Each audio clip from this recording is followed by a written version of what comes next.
pues hasta aquí el primer programa de Descontaminarte, de la primera temporada también, esperemos.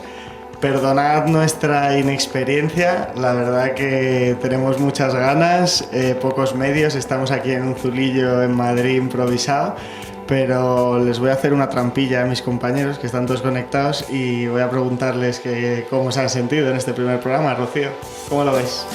Yo lo veo bien, pero ¿cómo te has sentido tú? Yo he sentido que me tenía que haber preparado más cositas. Y luego damos la bienvenida a Gareso a dos nuevos miembros, que son Fernando Pérez y Ángela Hermosa, recién incorporaditos.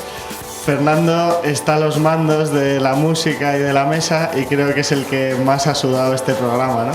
Desde luego que he sudado un mogollón, pero estoy disfrutando muchísimo de vuestra compañía y de la música que estamos poniendo.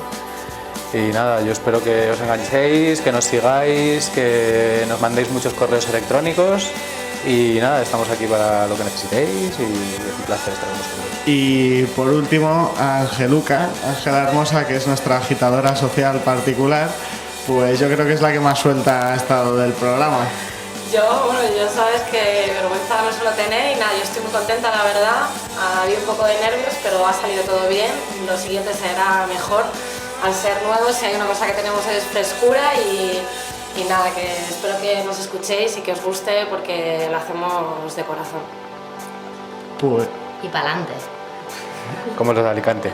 Venga. Pues nada, esperemos que os haya gustado, nos vemos en un tiempecito, no sabemos cuánto, y ya sabéis, si queréis escribirnos, descontaminarte.agareso@gmail.com. Muchas gracias y hasta la próxima. Hasta luego, adiós, gracias, Chao. chao, adiós.